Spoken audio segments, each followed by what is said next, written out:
ओम जय शिवधाराय नमः। ओम जय शिवधाराय नमः।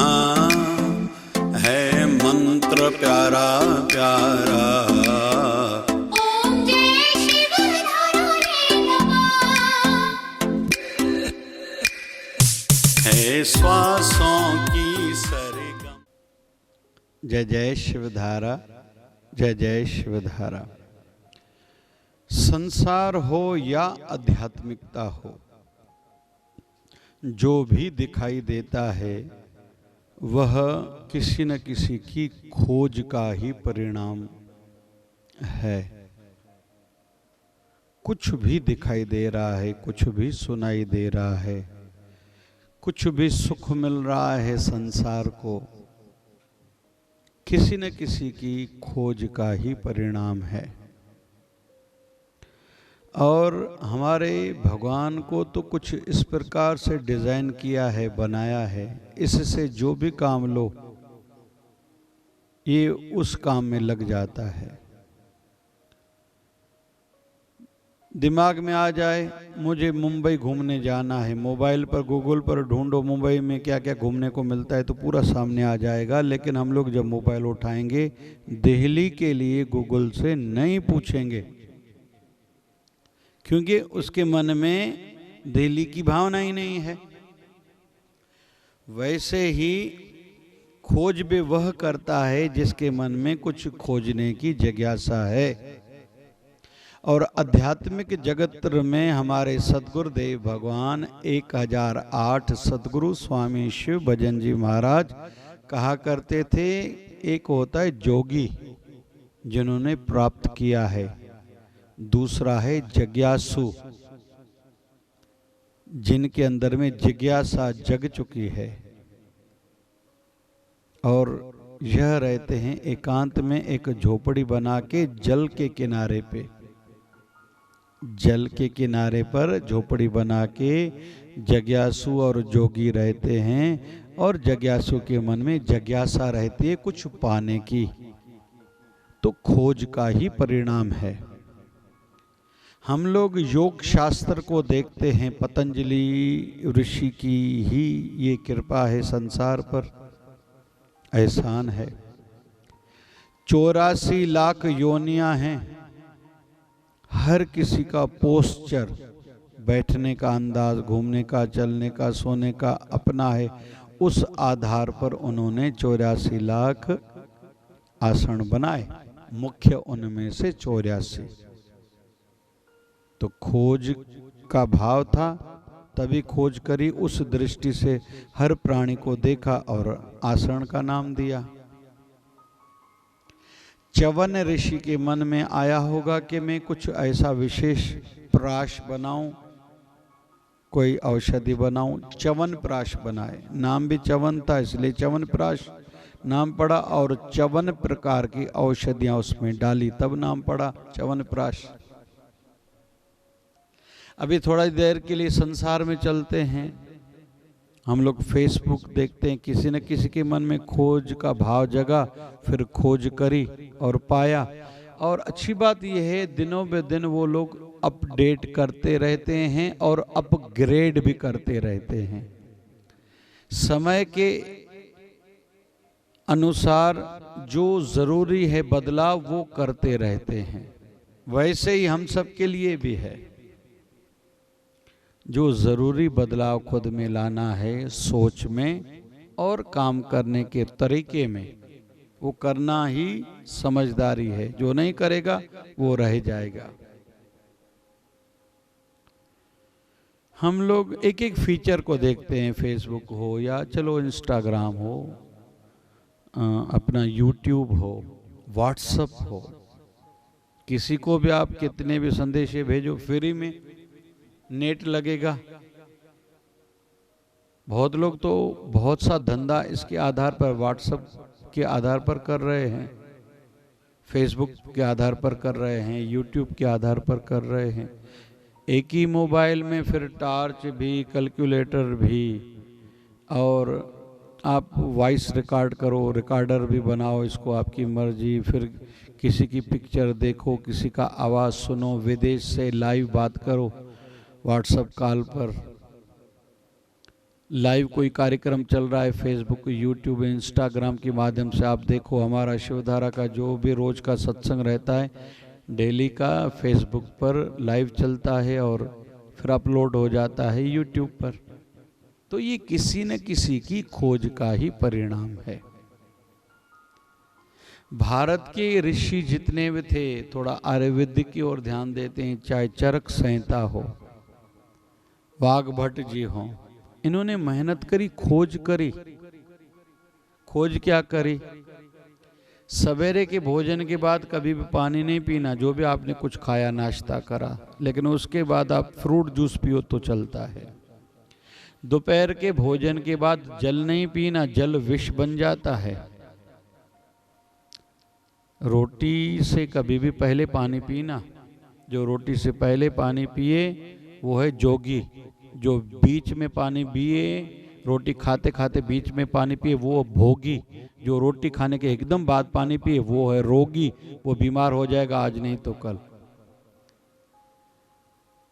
दोपहर को भोजन के बाद आप लोग पीना चाहते हो तो छाछ पियो। रात को भोजन के बाद कुछ पीना चाहते हो तो केवल दूध पी सकते हो। तो उन्होंने खोज करी और जिन्होंने ये नियम अपनाए आज भी सुख भोग रहे हैं, लाभ ले रहे हैं। तो ये खोज का ही परिणाम है। सूर्य धरती से कितना दूर है, धरती की परिक्रमा सूर्य को कितने समय में, मतलब 1 साल में पूरी होती है। धरती और सूर्य के बीच में चंद्रमा आता है तो चंद्र ग्रहण बनता है। ये किसी न किसी की तो सोच का परिणाम है। सूर्य पर टेम्परेचर कितना है, चंद्रमा पर टेम्परेचर कितना है, क्या क्या वहाँ है, पानी है या नहीं है, ऑक्सीजन है या नहीं है, खोज किसी न किसी ने करी तभी हमें पता है। कितने दिन के बाद बारिश चलेगी, दिन में कितने घंटे चलेगी, कितने घंटे रुकेगी, वेदर वाले बताते, आप मोबाइल में देखो। खास करके बारिश के दिनों में आपकी मर्जी है। फिर रात कितनी बड़ी होगी, कितनी ठंडी होगी, ठंडी के दिनों में वो पता चलता है। वेदर वालों ने ये मोबाइल में हर किसी में ये ऐप डाल दी है। वैसे ही आध्यात्मिक जगत में भी जो सच्चा खोज का पहले तो भाव रखता है, इच्छा रखता है, वही खोज में लग जाएगा और जो खोजेगा वो पाएगा। कहते ना कि एक राजा था, बलख का राजा था। बलख एक देश का नाम है। कहते हैं उनका नियम था, 2 मन गुलाब की पंखड़ियों के फूल की पंखड़ियों पर सोता था। उसके पलंग पर बिछाती थी एक दासी।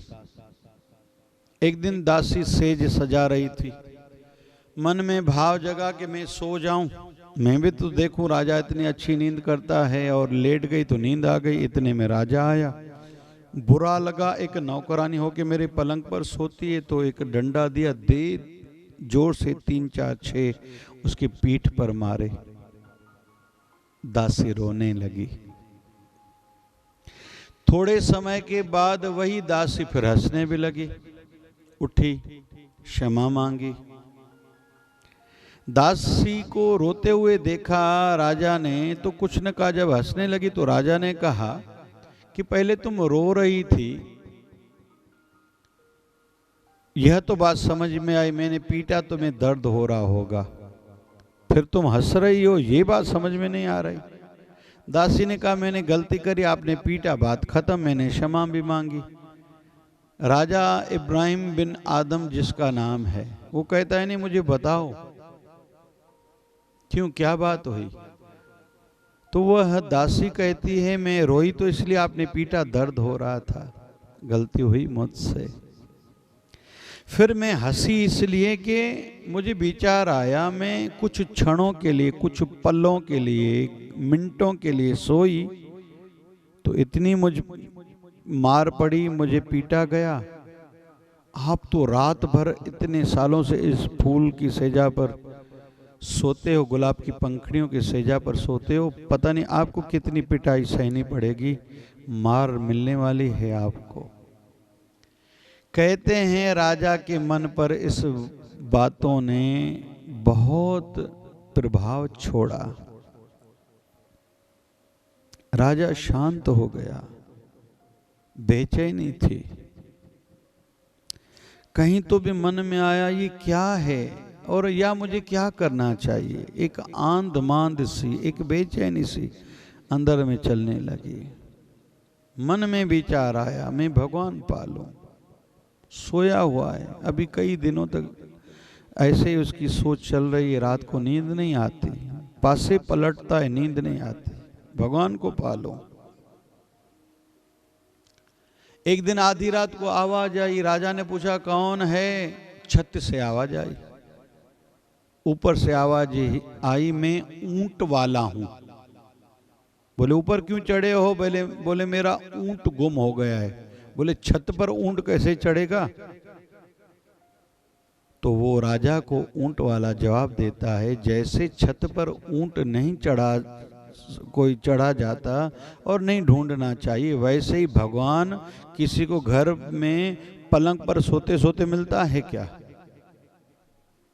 जीवन में। और दूसरा ये झटका आया। फिर इसको आगे चल के एक नौकर रखना था, मंत्री था, पद खाली था। इन्होंने इंटरव्यू लिए। पहले तो बाहर कहलवा के भेजा कि जिसको इच्छा हो मेरा मंत्री बनने की आ जा।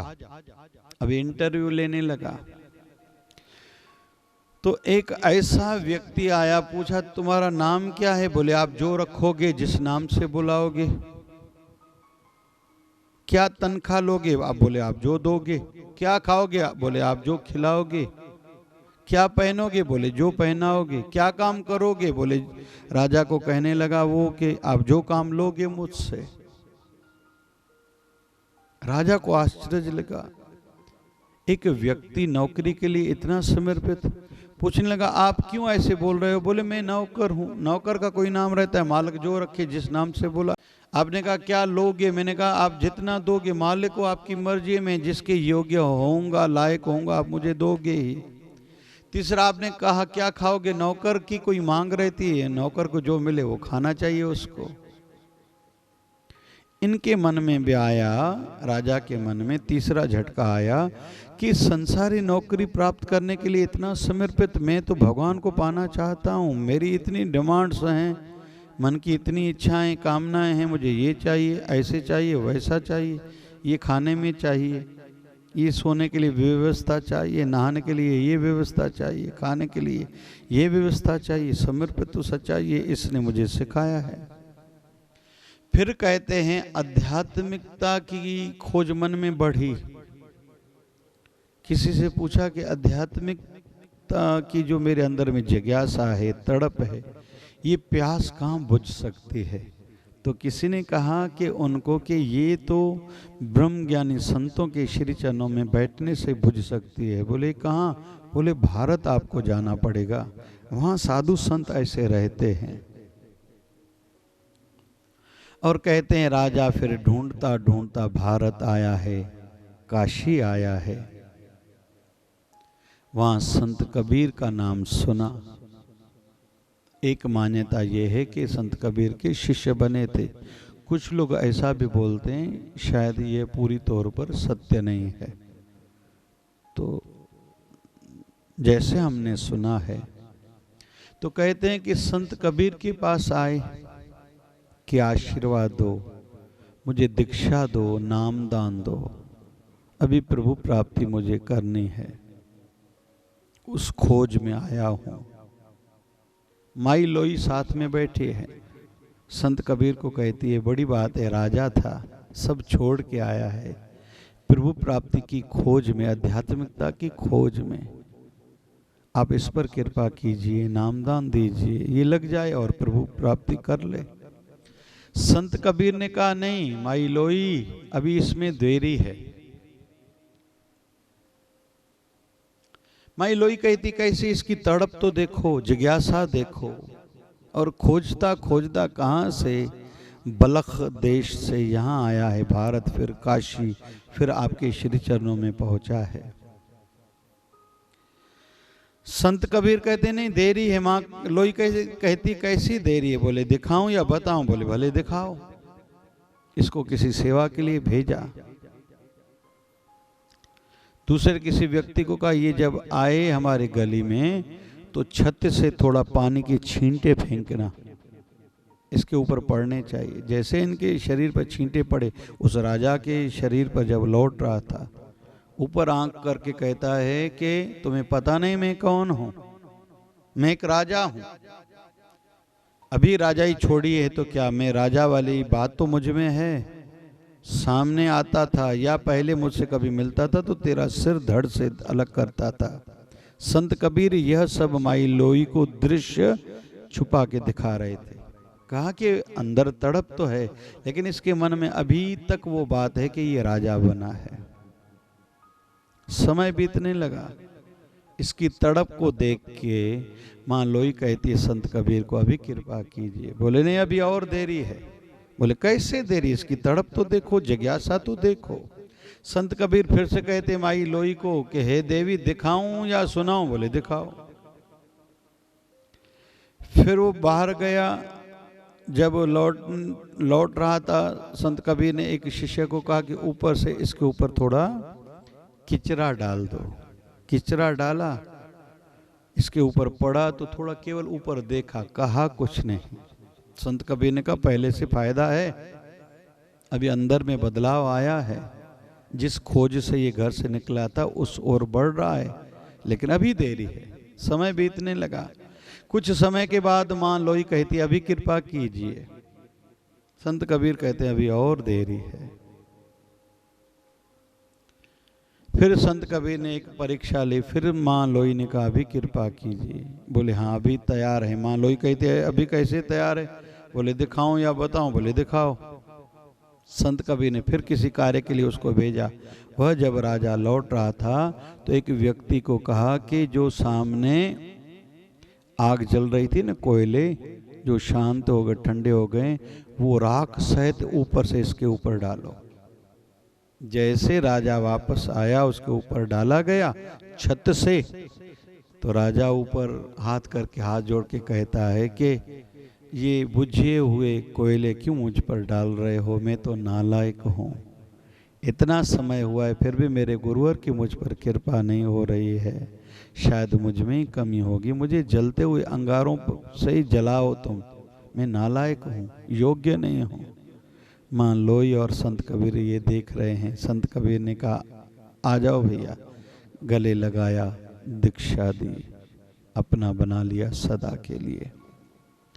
कहते हैं ये सब तब हुआ जब उसके मन में खोज की जिज्ञासा थी, और जिन्होंने भी खोजा है पाया उन्होंने ही है।